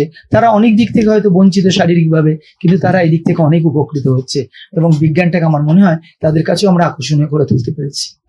এই প্রশ্নটা আমারও ছিল যে নতুন প্রজন্মকে খেলার ছলে কিভাবে বিজ্ঞানমুখী করে তুলবেন। উত্তর তো আপনার থেকে পেয়েই গেলাম, আর নতুন করে করার কিছু নেই। তো ছাত্রছাত্রীদের বিজ্ঞান শিক্ষায় এই মিউজিয়াম কিভাবে সাহায্য করে আসছে বা বর্তমানে ভবিষ্যতে করবে? এই যে বললাম আপনাকে, আমরা শুধু science seminar, science drama, mobile science exhibition বা কুইজ এটা নয়, আমরা এখানে সায়েন্স ক্যাম্পও করি। হ্যাঁ, যে একদম ছোট ক্লাস 3 থেকে ক্লাস 12 পর্যন্ত সমস্ত শ্রেণীর বাচ্চারা এখানে আসে। তারা সেই সায়েন্স ক্যাম্পে এসে তারা হাতে কলমে বিজ্ঞান শেখে। আমাদের এখানে ইনোভেশন হাব আছে, আমাদের এখানে বায়োটেকনোলজি ল্যাব আছে। তারা এখানে হাতে কলমে বিজ্ঞান শেখে। কেউ যদি চায় আমার একটা আইডিয়া আছে, সেটাকে আমি বাস্তবায়িত করব, আমরা সেই ইনফ্রাস্ট্রাকচার দিই, সে যাতে সেটাকে ডেভেলপ করতে পারে। ফলে বিড়লা মিউজিয়াম সমস্ত দিক থেকে যতটা আমাদের সামর্থ্য আছে আমরা দিই, যাতে করে বাচ্চাদের কাছে শুধু নয়, সমস্ত মানুষের কাছে, বিশেষ করে স্টুডেন্টদের কাছে সেটা খুব জনপ্রিয়ভাবে, আকর্ষণীয়ভাবে আমার মনে হয় ওদের কাছে এটা ওদের একটা অন্য রাস্তা দেখাচ্ছে এবং এটা জনপ্রিয়করণ হচ্ছে বই কি। আপনার বক্তব্য শুনে আমরা উপকৃত হলাম। আশা করি ভবিষ্যতে আপনার এই বক্তব্যগুলোকে পাথেয় করে ছাত্রছাত্রীরাও জীবনে আরো অনেক দূর এগিয়ে যাবে। ধন্যবাদ স্যার। আজকে বিআইটিএম ভিজিট করতে এসে আমরা ছোটদেরও পেয়ে গেছি। আসুন শুনে নেওয়া যাক ছোটরা কি বলছে। তো ওরাও দেখতে এসেছে এই মিউজিয়াম, ওদের থেকে শুনে নেব ওরা এখন এই মিউজিয়ামে এসে কি কি দেখলো এবং দেখে তার মধ্যে ওদের কোন কোন প্রদর্শনী বেশি ভালো লেগেছে। তো তোমাদের নাম বলবে, তোমরা বলো। আমার নাম হচ্ছে ঈশার পায়রা, আমার ক্লাস 6। আমি আজকে এই হাই ভোল্টেজ থিয়েটারে দেখলাম যে ইলেকট্রিক কী করে তৈরি হয়, আর যে কারা কারা এইসব জিনিস বানিয়েছে, প্রথম ইলেকট্রিক আর কটা ভোল্টেজ, এটাও। আর আমাদের কাছে শিখতেও হয় যে বিদ্যুৎ কত অ্যাডভান্টেজ আর ডিসঅ্যাডভান্টেজও আছে।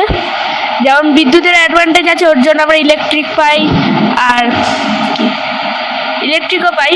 তারপর আর ডিসঅ্যাডভান্টেজ হচ্ছে আমরা এখানে আমাদের জীবন যাওয়ার অনেক বেশি চান্সেস আছে। এবার এখানে আমাদের স্যার বলেছে যে বাঁচার জন্য কি করতে হয়, স্কোয়াড করতে হয় আর মাথাটা নিচু করতে হয়। তারপর একটা দেখালো টেসলা কয়েল। টেসলা কয়েলটা আমরা দেখলাম, ওটা খুব ডেঞ্জারাস, কারণ কয়েল তো, এবার কয়েলেতে একটা গন্ধ বেরোবে, যখন স্টার্ট হবে আবার বন্ধ হয়ে গেলে লাস্টে ওই গন্ধটা বেরোয়। গন্ধটাও অনেক বাজে, ওইটার জন্য পলিউশন একটা হয়, এয়ার পলিউশন। কিন্তু কখনো চালানোর সময় গন্ধটা শুনতে নেই, কারণ তাহলে আপনার প্রাণ চলে যেতে পারে এটা। এবার আরেকটা দেখিয়েছিল একটা ম্যাডাম, ওই যে চুল খাড়া হয়েছিল, ওইটা ছিল হাতে, অনেক সেফটি নিয়ে হয়েছে। এবার ওটা হাতে দিয়েছে কারণ ওইখানে অনেক ইলেকট্রিক চার্জ হয়েছে। তারপর লাস্টে দেখলে তো একটা হাজব্যান্ডের সাথে হাত মিলিয়েছে, দেখলো ইলেকট্রিকটা ওর ভেতর ঢুকে গেছে আর ম্যাডামের ইলেকট্রিকটা থেমে গেছে, মানে ইলেকট্রিকটা চেঞ্জ হয়ে গেছে ওখানে। তারপর স্যার বলেছে যে কী কীতে চড়া যাবে আর কী কী চড়াবে, যেমন বললো যে তোমার ট্যাক্সি, ট্রাম আর এরোপ্লেন যেমন চড়া যাবে, কিন্তু নৌকা, নর্মাল গাড়ি আর বাইকে চড়া যাবে না, আর টোটো। তো তুমি তো এগুলো দেখলে, এই হাই ভোল্টেজের এই প্রোগ্রামটা, প্রদর্শনীটা যেমন দেখলে, এর সাথে সাথে আর কি কি মিউজিয়ামে এসে কি কি জায়গা দেখেছো বা ঘুরেছো? মানে আমি এইখানে তো প্রথম, আগেও এসেছিলাম অনেক ছোটোবেলায়। তারপর তোমার বিড়লা প্ল্যানেটোরিয়াম, ওইগুলোও ঘুরেছি অনেক কিছু। আর এই আমার বন্ধু তো ছোটোবেলায় এই প্রথম এলো। আরেকজন ছোট্ট খুদে আছে, ওকে জিজ্ঞেস করে নেবো। তো তোমার নাম বলো আগে। আমার নাম প্রাণীল মিশ্রা, আমি ক্লাস 3-তে পড়ি। তো এখানে সব থেকে ভালো লেগেছে যে ওই সায়েন্স শোতে অনেক ম্যাজিকগুলো আমার খুব ভালো লেগেছিলো। ওই একটা ম্যাজিকই ভালো লেগেছে, যেটা হচ্ছে একটা কাপড়ের মধ্যে গ্লাসটা উল্টে দিয়েছিল কিন্তু জল পড়েনি। তো এবার বলো, তোমার তাহলে সায়েন্সের প্রদর্শনীটা দেখে খুব ভালো লেগেছে, ম্যাজিকগুলো, তাই তো? ওর মধ্যে কোন ম্যাজিকটা বেশি ভালো লেগেছে?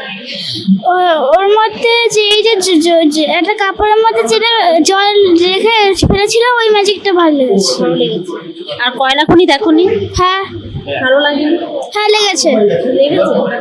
সব থেকে বেশি কোন প্রদর্শনী তোমার বেশি ভালো লেগেছে? আমার এইটা হাই ভোল্টেজ। খুব ভালো লাগলো ছোটদের থেকে তাদের অভিজ্ঞতার কথা শুনে। এই বিজ্ঞান নিয়ে তাদের ভবিষ্যৎ জীবন আরো এগিয়ে চলুক। এতক্ষণ শুনলেন ইসনার অঙ্গনের বিশেষ অনুষ্ঠান Birla industrial and technological museum পরিদর্শনের নানা কথা শুনলেন বিআইটিএম এর এডুকেশন বিভাগের প্রধান তরুণ দাসের কাছ থেকে বিজ্ঞানকে কিভাবে ম্যাজিকের মাধ্যমে শহর ছাড়িয়ে গ্রামের প্রত্যন্ত অঞ্চলে ছড়িয়ে দেওয়া বিভিন্ন প্রয়াসের কথা। আপনারা এতক্ষণ শুনছিলেন ছাত্রছাত্রীদের কিছু মূল্যবান অভিজ্ঞতা, যা আমাদেরও নতুন করে ভাবতে শেখায় বিজ্ঞান শুধু বইয়ের পাতায় নয়, আমাদের চারপাশে জীবন্ত হয়ে আছে। উফ, কোথায় ছিলাম আমরা? বাপরে, রেডিও কলকাতা স্টুডিওতে ফিরেছি না ফিরিনি? না, ওদের সাথে এখনো সায়েন্স মিউজিয়ামের রুমগুলোর মধ্যেই হারিয়ে যাচ্ছিলাম। এবার ফিরে আসতেই হবে।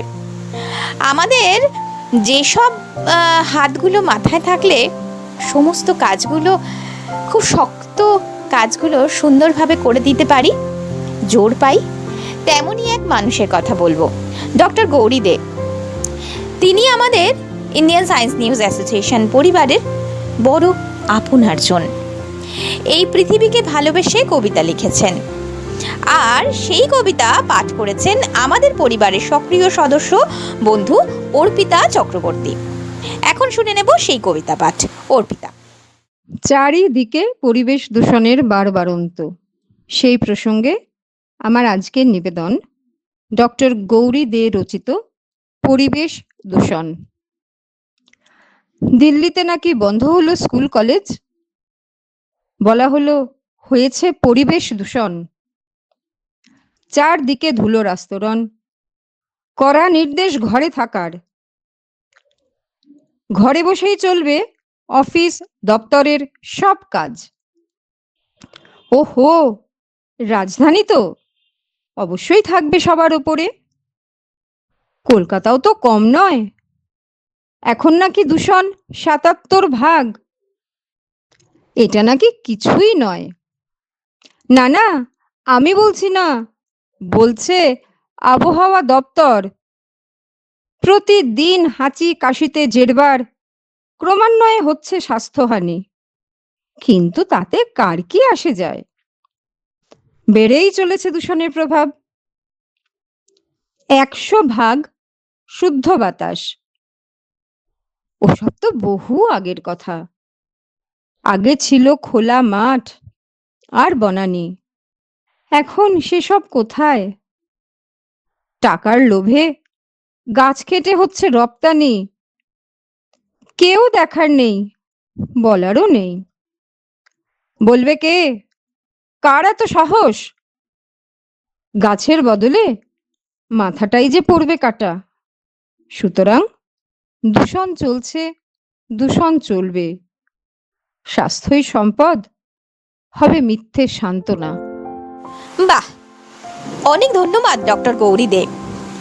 আপনার কলম এমনই সতেজ থাকুক, আপনিও সুস্থ থাকুন।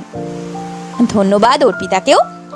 এবার আমি মালবিকার দিকে ডাকবো না, তাহলে কাকে?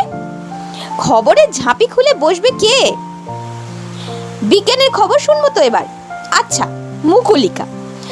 তাই হোক। ইন্ডিয়ান সায়েন্স নিউজ অ্যাসোসিয়েশনের প্রাক্তন ছাত্রী এবং সক্রিয় কর্মী আমাদের মালবিকা সেনগুপ্ত এবং ৩৮তম, অর্থাৎ এই যে কোর্সটা এখন রানিং চলছে, বিজ্ঞান সাংবাদিকতা কোর্সের ছাত্রী। কে কে রয়েছে আমি আরেকবার একটু ঝটপট বলে দিই। মুকুলিকা জানা চ্যাটার্জি, বেবি সর্দার, নবদীপা দাস এবং অবশ্যই মালবিকা সেনগুপ্ত, তাদের তত্ত্বাবধানে তারা সকলে মিলে সংকলন করেছে এটি। বিজ্ঞানের খবর পাঠ করে শোনাচ্ছে Mukulika Jana Chatterjee. Mukulika, over to you. মহাকাশ পাড়ি দিতে আমেরিকান মহাকাশ গবেষণা সংস্থা নাসার পাঠানো আর্টেমিস 2 মিশনের মহাকাশচারীরা রওনা দিলেন ভারতীয় সময় অনুযায়ী ৩রা এপ্রিল ভোরে। এর আগে কিন্তু এত দূরে কোনো মহাকাশচারী কোনোদিনই যাননি। মহাকাশ পাড়ি দিয়ে চাঁদে অবতরণ না করলেও চাঁদের পরিক্রমা সেরে আবার পৃথিবীতে ফিরে আসার এই লোমহর্ষককারী যাত্রায় সময় লাগবে দিন 10। এই মিশনে ব্যবহৃত ওরায়ন স্পেসক্রাফটে রওনা দিয়েছেন নাসার Reid Wiseman, Victor Glover, Christina Koch এবং ক্যানাডিয়ান স্পেস এজেন্সির মহাকাশচারী জেরেমি হ্যানসেন। চাঁদের যে পিঠ কোনো মতেই পৃথিবী থেকে দেখা যায় না, সেই পিঠের ঘনিষ্ঠ পর্যবেক্ষণই এই মিশনের অন্যতম উদ্দেশ্য। চাঁদে এবং মঙ্গলে মানুষের বসবাস করার গবেষণাকে আরো এগিয়ে নিয়ে যাবে এই মিশন। ইসনার পক্ষ থেকে রইল এই মিশনের সাফল্যের জন্য অনেক অনেক শুভকামনা। এইবার ফিরে আসি পৃথিবীর কথায়। নর্থ ওয়েস্টার্ন ইউনিভার্সিটির বিজ্ঞানীরা এক নতুন ধরনের বরফ মাছির সন্ধান পেয়েছেন সম্প্রতি। আন্টার্কটিকার মতো খুব ঠান্ডার জায়গায় দিব্যি টিকে থাকতে পারে এই মাছিরা, কারণ তারা এক রকমের অ্যান্টিফ্রিজ প্রোটিন তৈরি করতে পারে। সে প্রোটিন তাদের দেহের বাইরে বরফ জমতে দেয় না। এই মাছিরা তাদের প্রয়োজনীয় তাপও তাদের দেহেই উৎপন্ন করে নিতে পারে। কারেন্ট বায়োলজি পত্রিকায় প্রকাশিত এই গবেষণা বিস্তারিতভাবে জানাচ্ছে এই ধরনের মাছিদের জীবনযাপনের পদ্ধতি, যা আমাদেরও ভবিষ্যতে শেখাতে পারবে খুব ঠান্ডায় টিকে থাকার কৌশল। কৌশল কিন্তু শুধু এই মাছিরাই জানে তা কিন্তু নয়। আমাদের খালি চোখে যাদের দেখা পাওয়া প্রায় অসম্ভব, সেরকম ক্ষুদ্র প্রাণীর মানুষের মাথা দখলের কৌশল জেনে সত্যি অবাক হতে হয়। প্রথমে আপনার মাথা ঘুরবে, উচ্চ রক্তচাপও হতে পারে। ক্রমেই শারীরিক অস্বস্তি বাড়তে থাকবে, শুরু হবে জ্বর, তারপর ভয়ানক কাঁপুনি। গবেষণায় জানা গেছে এক ধরনের অ্যামিবা এর কারণ।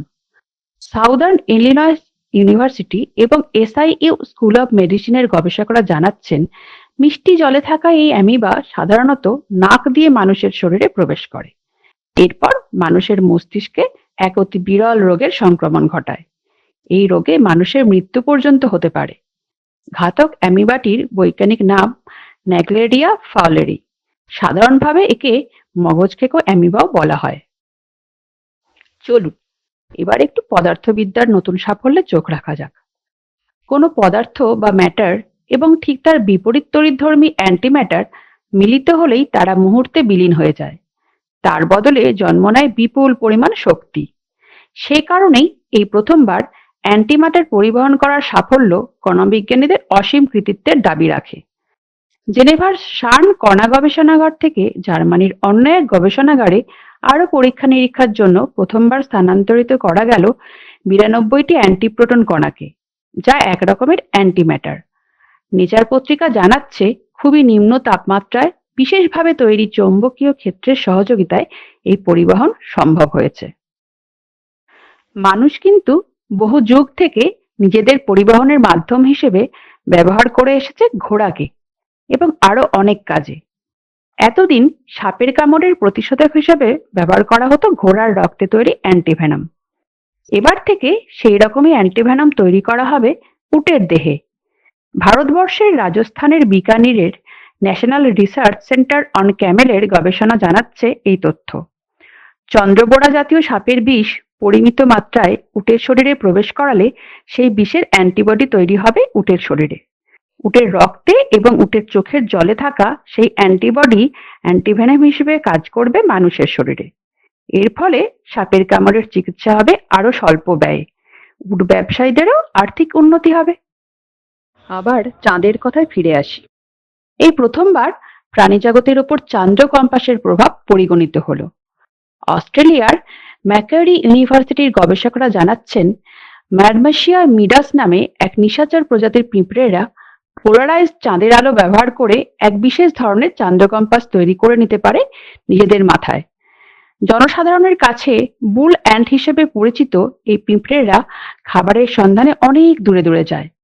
বাসায় ফিরে আসতে রাত্রি হয়ে গেলেও সেই চান্দ্র কম্পাসের সহযোগিতায় ফিরে আসতে পারে তারা। অতি ক্ষীণ চাঁদের আলোতেও ওদের কোনোই অসুবিধা হয় না পথ চিনতে। বাহ, থ্যাংক ইউ মুকুলিকা, খুব সুন্দর। অনেক অনেক ধন্যবাদ তোমাকে। অবশ্যই মালবিকা বেবি এবং নবদীপাকেও ধন্যবাদ জানাচ্ছি। এমন আরও খবর আমাদের শ্রোতা বন্ধুরা তোমাদের কাছ থেকে ভবিষ্যতে নিশ্চয়ই পাবে, এই আশা রাখছি। আমরা একেবারে শেষ পর্যায়ে চলে এসেছি বললেই তো মনটা খারাপ হয়ে যায়, তাই না? আজকের এই যে বসুন্ধরা দিবসের অনুষ্ঠানে একটা কবিতা পড়ে শোনানোর ইচ্ছা বা লোভ যাকে বলে আমি সামলাতে সত্যি পারছিলাম না, কিন্তু স্টুডিওর ডিজি ক্লক একদম চোখ রাঙাচ্ছে। তাই রবীন্দ্রনাথ ঠাকুরের পত্রপুট থেকে পৃথিবী কবিতার অংশ বিশেষ বড় একটু পাঠ করে শোনাই, শুনুন। রবীন্দ্রনাথের এই কবিতাটা একটু পড়তে ইচ্ছা করলো। রবীন্দ্রনাথ ঠাকুরের অনেক কবিতা, অনেক প্রবন্ধ, অনেক কিছুতেই প্রকৃতির সন্ধান পাই আমরা। আজ এই বসুন্ধরা বা পৃথিবী দিবসে এই কবিতাটি, পৃথিবী, না পুরোটা পড়া সম্ভব নয়, সেটা নিশ্চয়ই সবাই বুঝতে পারছেন। এইটুকু সময় এবং এতগুলো অনুষ্ঠান যখন আমাদের সংকলন করতে হয়, তখন একটু একটু করে ছুঁয়ে যাওয়াই ভালো। চেষ্টা করছি একটু করে ছুঁয়ে যাওয়ার। আজ আমার প্রণতি গ্রহণ করো পৃথিবী, শেষ নমস্কারে অবনত দিনাবসানের বেদি তলে। মহাবীর্যবতী তুমি বীর ভোগ্যা, বিপরীত তুমি ললিতে কঠোরে, মিশ্রিত তোমার প্রকৃতি পুরুষে নারীতে। মানুষের জীবন দোলায়িত করো তুমি দুঃসহ দ্বন্দ্বে।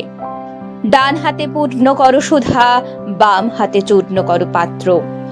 তোমার লীলাক্ষেত্র মুখরিত করো অট্টবিদ্রুপে। দুঃসাধ্য করো বীরের জীবনকে মহৎ জীবনে যার অধিকার।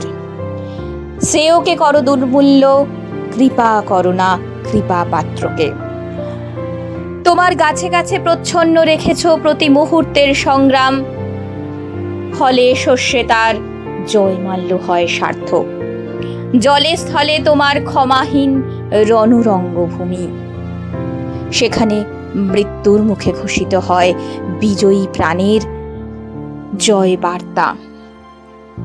তোমার নির্দয়তার ভিত্তিতে উঠেছে সভ্যতার জয় তরুণ, ত্রুটি ঘটলে তার পূর্ণ মূল্য শোধ হয় বিনাশে।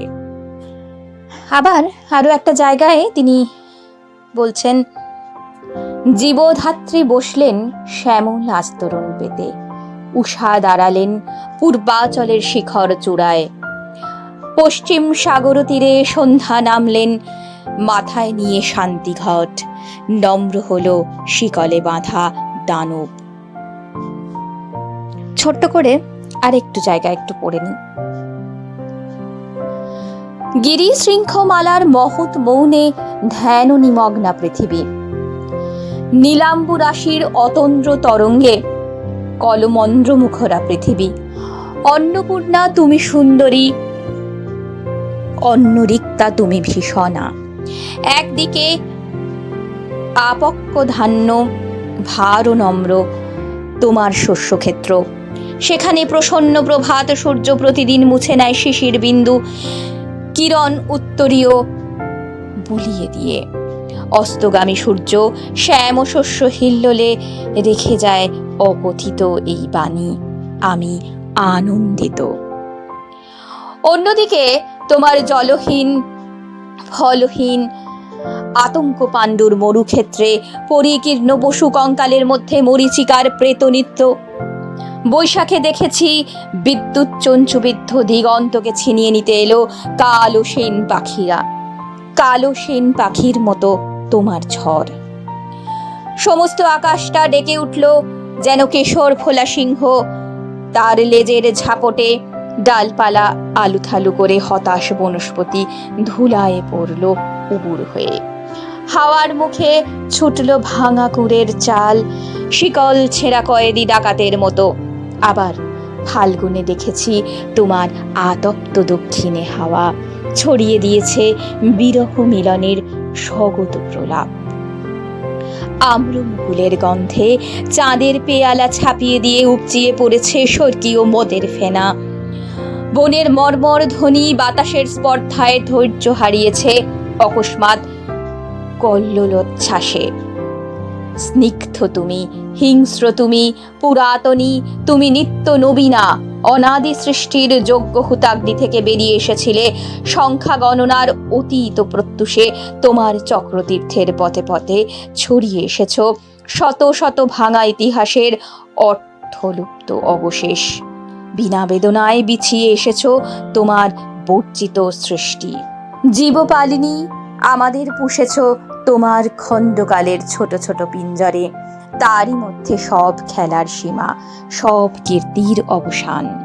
একদম ছোট্ট অংশটি দিয়ে শেষ করব।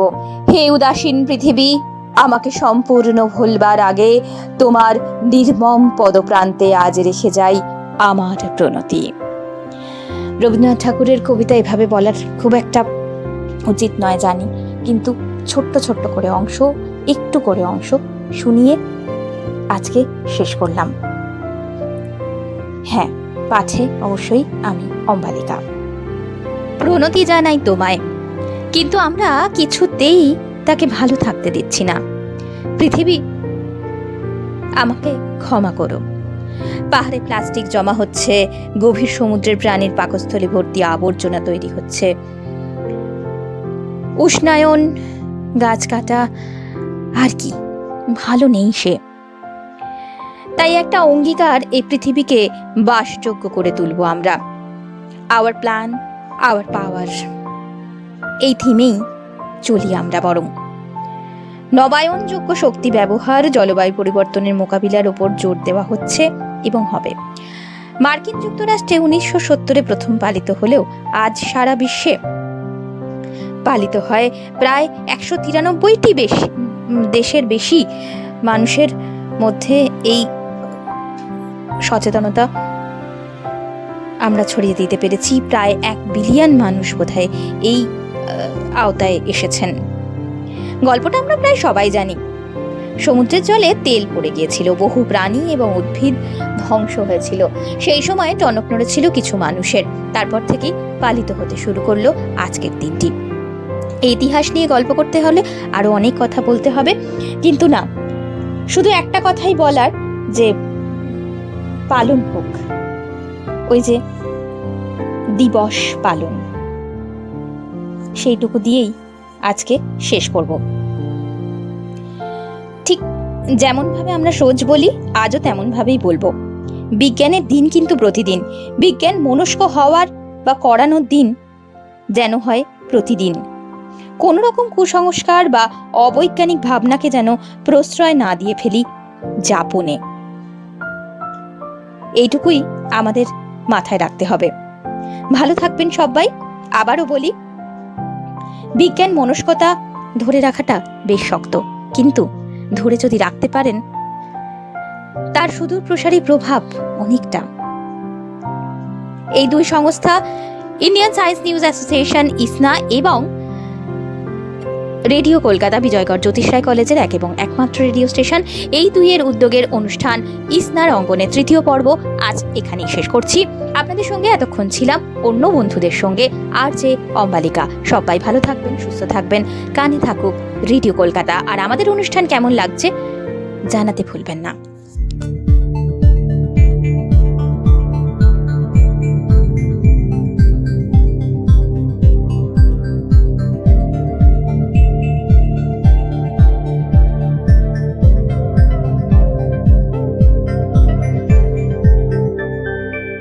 Radio Kolkata, your daily dose of happiness.